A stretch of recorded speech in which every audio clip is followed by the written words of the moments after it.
They say money talks, but have you ever stopped to listen to what it's telling you? Today, we're tuning into the frequency of fortune as we decode the financial Morse code laid out by none other than the maestro of money himself, Warren Buffett. Welcome to Fun Financial Insights, where your wealth is more than just numbers in a bank account. It's a story waiting to be told. In this episode, we're peeling back the dollar bills to reveal Warren Buffett's thoughts on 10 habits that are keeping you broke and poor.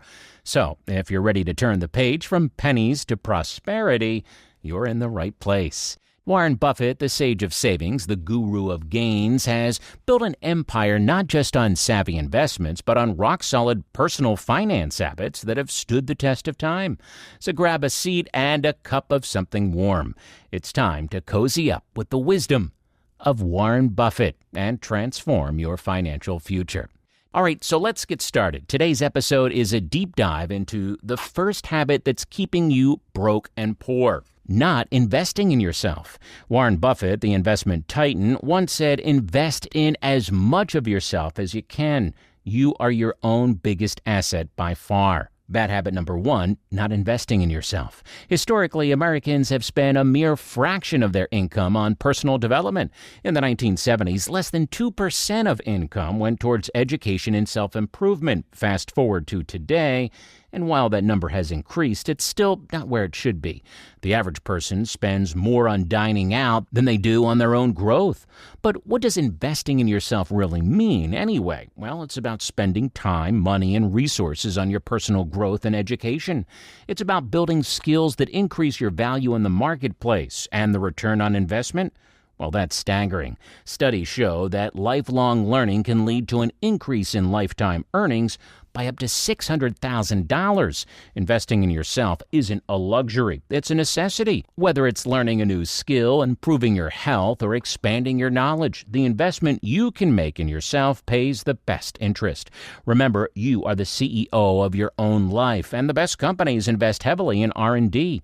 So ask yourself, what's your personal R&D budget? Habit 2, ignoring your spending. Warren Buffett, the legendary investor, once said, do not save what is left after spending. Instead, spend what is left after saving. Did you know that the average American savings rate has hovered around a mere 5% of their income? And yet, consumer spending has consistently risen, with recent data showing a monthly increase of 0.8% as of February 2024. This trend shows a dangerous disconnect between earnings, spending, and savings. Tracking your spending isn't just about recording numbers, it's about gaining control. Without it, you're flying blind in a storm of financial uncertainty. Studies have shown that individuals who diligently track their expenses are more likely to avoid debt and achieve their financial goals. Not tracking your spending is like trying to fill a bucket with a hole in it. No matter how much you pour in, you'll never know why it's not getting full. So take a page out of Warren Buffett's book.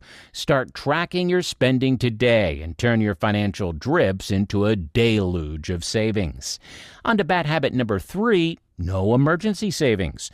You know, a staggering 36% of U.S. adults have more credit card debt than emergency savings, the highest percentage since 2011, and only 44% could cover an emergency expense of $1,000 or more from their savings as of December 2023.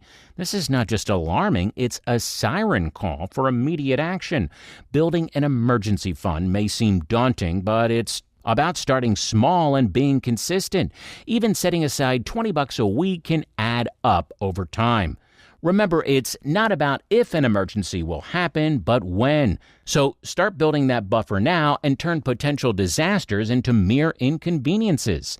Bad habit number 4, the trap of emotional spending. Next up is a big one. Warren Buffett once said, if you cannot control your emotions, you cannot control your money. Emotional spending is when we let our feelings dictate our financial decisions. It's that impulse buy when we're feeling down, or that extravagant purchase to celebrate an achievement. While it might feel good in the moment, the consequences can be dire. Studies show that emotional spending can lead to a cycle of debt and financial instability. In fact, fact, emotional spending isn't just about the occasional splurge. It's a pattern that can wreak havoc on your finances. The average person spends an estimated 15% more when they're influenced by emotions other than logic. That's a significant chunk of change that can be directed towards savings or investments. Now, the key to overcoming emotional spending is awareness. Start by tracking your mood when you make purchases. Are you stressed, sad, or celebrating? Recognize the pattern and then create a plan to address it. Stay tuned as we break down the remaining habits that could be keeping you from financial freedom, and as a bonus, we'll also look at the top 3 good habits that can set you on your path to prosperity. If you made it this far in the video, you've been enjoying the insights from Warren Buffett. Hit that like button, subscribe, and ring the bell for notifications. As we head to habit number 5, the trap of emotional spending. We're peeling back the layers of habits that can keep your finances in the red, and now we're shining a spotlight on a particularly sneaky one: lifestyle inflation. Yeah, Warren Buffett once remarked, too often a vast collection of possessions ends up possessing its owner. Lifestyle inflation occurs when your spending increases alongside your income. It's like running up an escalator that's going down. You might be moving, but you're not getting ahead. The numbers don't lie. After the Consumer Price Index nearly tripled from 2020 to 2021, rising from 1.4 to 7.0%, many found themselves caught in the web of lifestyle inflation. And with the average savings rate in the U.S. being a mere 5% of income, it's clear that as paychecks grow, so do expenditures, often at a disproportionate rate. Lifestyle inflation isn't just about spending more money. It's about a mindset that equates higher income with a need for more expensive things. Breaking free from this mindset is crucial for long-term financial health. The lesson here is clear. Resist the urge to inflate your lifestyle as your income grows. Instead, channel those extra fundings into savings, investments, and paying off debt. Remember, wealth isn't about the things you own. It's about the financial freedom you earn. Habit number 6, not having a budget. Warren Buffett puts it bluntly. A simple way to take measure of a country is to look at how many want in and how many want out. The same can be said for your personal finances. How much money is coming in and how much is going out? The importance of a budget cannot be overstated. It's your financial roadmap guiding you from reckless spending to responsible wealth management. Yet a shocking 44% of Americans don't use budget planning tools, and only about a quarter have some kind of written financial plan. Creating a budget might seem daunting, but it's simpler than you think. Start by tracking your income and expenses. Identify areas where you can cut back and set realistic savings goals. Remember, every dollar you budget is a step toward financial freedom. How about habit number 7, trying to get rich quickly by frequent trading? The allure of quick riches in the stock market can be captivating, but historical data tells a cautionary tale. Research shows that frequent traders often underperform the market. Historically, the S&P 500 has provided an average annual return of about 10% before inflation.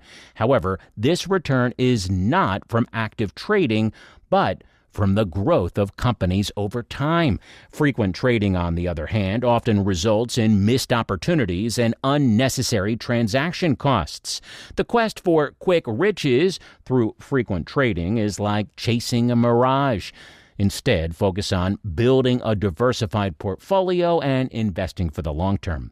Habit number 8, keeping up with the Joneses. The pressure to match your neighbor's lifestyle can lead to financial strain and debt. In fact, research has shown that social pressure to compete with neighbors on new purchases leads to a significant increase in the amount of credit and mortgages people are willing to incur. So resist the urge to keep up with the Joneses. Focus on what's important to you and your financial well-being. Remember, true wealth is not about the car in your driveway or the brand of your clothes. It's about the peace of mind that comes with financial security. Habit number 9, panicking over stock market dips. Warren Buffett advises be fearful when others are greedy and be greedy when others are fearful. Historically, the stock market has experienced its fair share of dips and crashes. For instance, the Dow Jones Industrial Average has seen annual dips ranging from a few percentage points to as much as 49% since the 1980s. Yet over the long term, the market has trended upward. Remember that when the market takes a dip, don't let fear dictate your actions. Stick to your investment plan and remember that time in the market is more important than timing the market. And finally, bad habit number 10, not having a financial plan. A financial plan is the blueprint for the future. It's a comprehensive approach that includes setting goals, understanding your financial situation, and outlining steps to achieve your objectives. Yet many overlook this vital tool. If you're sailing without a financial plan, it's time to chart your course. Start by setting clear, achievable goals, assess your current financial situation, and then create a step-by-step plan to reach your destination. 3 good habits for financial prosperity. After dissecting the 10 habits that could be keeping you from wealth, it's time to build a bridge to financial prosperity with 3 good habits. All right, these are the keystones of a solid financial foundation inspired by the wisdom of Warren Buffett.